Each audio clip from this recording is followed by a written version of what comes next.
নমস্কাৰ বন্ধু বান্ধৱীসকল, মই আপোনালোক সকলোকে পুনৰবাৰ মোৰ চেনেললৈ স্বাগতম জনাইছোঁ। আশা কৰোঁ আপোনালোক সকলো ভালে আছে, ময়ো ভালে আছোঁ। আজি মই আপোনালোকৰ মাজৰে মোক দুজনমানে সুধি আছিলে যে জাকাৰ্ড মেচিনৰ হিৰকটো কেনেকৈ বনাব লাগে এইটো দেখাই দিবচোন বুলি, তাৰ ওপৰতে ভিডিঅ'টো বনাওঁ বুলি ভাবিছোঁ। আহক তেন্তে ভিডিঅ'টিৰ মাজলৈ যাওঁ। আৰু ভিডিঅ'টি আৰম্ভণি কৰাৰ আগতে এটাই কথা কৈ লৈছোঁ, যদিহে আপোনালোকে নৰ্মেল হিৰকটো বনাব জানে তেনেহ'লেহে এইটো জাকাৰ্ডৰ হিৰকটো বনাব পাৰিব। আৰু যিহেতু মোৰ হিৰকটো বাৰে বাৰে বনাই থকা বস্তু নহয়, মই বনাই থৈছোঁৱেই, সেইটো কাৰণে মই দেখাইহে দিম কেনেকৈ কৰিব লাগিব। আপোনালোকে বুজি ল'ব লাগিব আৰু নিজে নিজে। যদি নৰ্মেল হিৰকটো বনাব জানে তেনেহ'লে পাৰিব আৰু এইটো কথা। হিৰকটোৰ আমি প্ৰথমে এইখিনি আমি নৰ্মেল হিৰকটোৰ নিচিনাকৈ এইটো বনাই ল'ব লাগিব। ফাৰ্ষ্টত আপোনালোকে মাটিত খুটি পুটিও বনাই ল'ব পাৰে, নতুবা শালতো বনাওঁ বুলি ক'লে পাৰে। এইখিনি সমানকৈ বনাই ল'ব, একদম এডালো ঢিলা টান নকৰিব। এতিয়া মই ঢিলা কৰি ৰাখিছোঁ, কিন্তু তাত টানি দিলে টান হৈ যাব ৰছীডালত। আপোনালোকে সেই ছাইডত চুঙা লগাই ল'বও পাৰে। মই যিহেতু এইটো লৈ যাম সেইটো কাৰণে ইমান বেছি ফিটিং কৰা নাই। মই যেতিয়া মোৰ ৰুমত আছিলে মই তাত চুঙাই লগাই লৈছিলোঁ বাৰু। এতিয়া এখন মই কামটো হ'ব পাৰাৰ বাবে বনাই লৈছোঁ, যিহেতুকে নৰ্মেলকৈ চলি যোৱাকৈ কৰি আছোঁ। তাৰপিছত আমি কৰিব লাগিব এইখিনি কাম অলপ গুৰুত্ব দি চাব লাগিব। ইয়াৰে যোনখিনি শলাখিনি দেখিছে নাই, এইটো কি বুলি কয় নাজানো আৰু নাম চাম, মই এনেই কৈছোঁ যে এই বস্তুখিনিত আমি এনেকৈ আমি পেৰাচুটাৰখিনি আকৌ এটা এটা পাক থকাকৈ 8-9 ইঞ্চিমানকৈ জোখত আৰু তেনেকুৱা জোখত এনেকৈ গাঁঠি দি ল'ব লাগিব গোটেইখিনি সমানকৈ। মানে এই বস্তুটো দেখিছে নহয়, এনেকৈ গাঁঠি দি ল'ব লাগিব। এইখিনি সমানকৈ গাঁঠি দি ল'লেই হ'ব।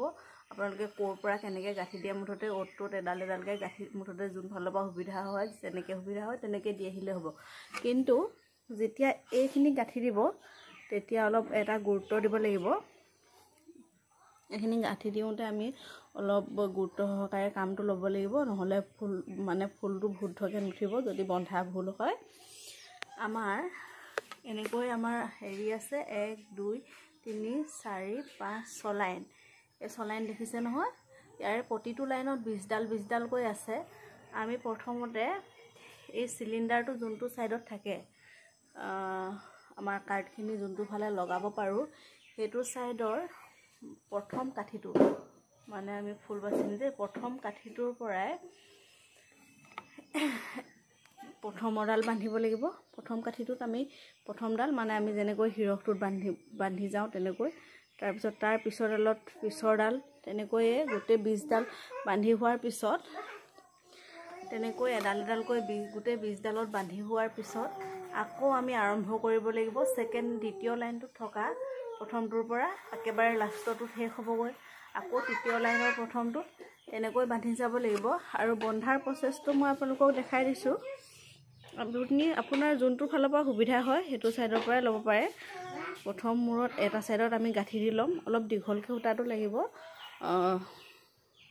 এটা ছাইডত গাঁঠি দি ল'ব। আপোনালোকে হয়তো তাঁতখনৰ ইমানটো মানৰ পৰাও ল'ব পাৰে, নিজৰ কথা। মই এইটো প্ৰথম বনাইছিলোঁ, ইমান ভালদৰে জনা নাই, হ'লেও তেনেকৈ বান্ধিছোঁ, কামটো হৈছে আৰু। এটা মূৰত গাঁঠি দিব, তাৰপিছত সেই যে প্ৰথমৰ কাঠিটো কৈছোঁ সেই শলাডালৰ প্ৰথমৰ এইটোত মানে সূতাডাল ভৰাই দিলোঁ, এইডাল সূতা এনেকৈ ভৰাই দিলোঁ, দেখিছে নহয়। তাৰপিছত মই অকলে যিহেতু ধৰি আছোঁ, তাৰপিছত এই বৰডালত মানে এই হিৰকটোৰ প্ৰথমডাল সূতাত আকৌ আমি যোনটো ইয়াত গাঁঠি দিছিলোঁ সেইটোতে এনেকৈ পাক এটা দিলোঁ। পাকটো দি আকৌ আমি ইয়াত এনেকৈ ঘূৰালোঁ, ঘূৰোৱাৰ পিছত আকৌ ইটো মূৰত এনেকৈ গাঁঠি দি দিলোঁ, দেখিছে নহয়। সেনেকৈয়ে আমি গোটেইখিনি কৰি গ'লে হৈ যাব। খালি মই যেনেকৈ কৈছোঁ তেনেদৰে কৰিলে আপোনালোকৰ হিৰকটো শুদ্ধ হৈ যাব। আৰু তেনেকৈ বান্ধিব। তাৰপিছত বাকীখিনি বন্ধা প্ৰচেছটো একেই হয়। এইটোৱে অকল মানে গুৰুত্ব দিবলগীয়া বস্তুটো হৈছে এই বখিনি বান্ধোতে গুৰুত্ব দিবলগীয়াটোৱে আৰু মানে হিৰকটো যেতিয়া বান্ধিব সেইখিনি ভালদৰে ফ'ল' কৰিলে আপোনালোকৰ হিৰকটো সম্পূৰ্ণকৈ শুদ্ধ হ'ব। আৰু আশা কৰোঁ ভিডিঅ'টো চাই উপকৃত হ'ল। আৰু যদিহে ভিডিঅ'টো চাই ভাল পালে তেনেহ'লে লাইক শ্বেয়াৰ কমেণ্ট কৰিব আৰু লগতে মোৰ চেনেলটো ছাবস্ক্ৰাইব কৰি দিবলৈ নাপাহৰিব। ধন্যবাদ।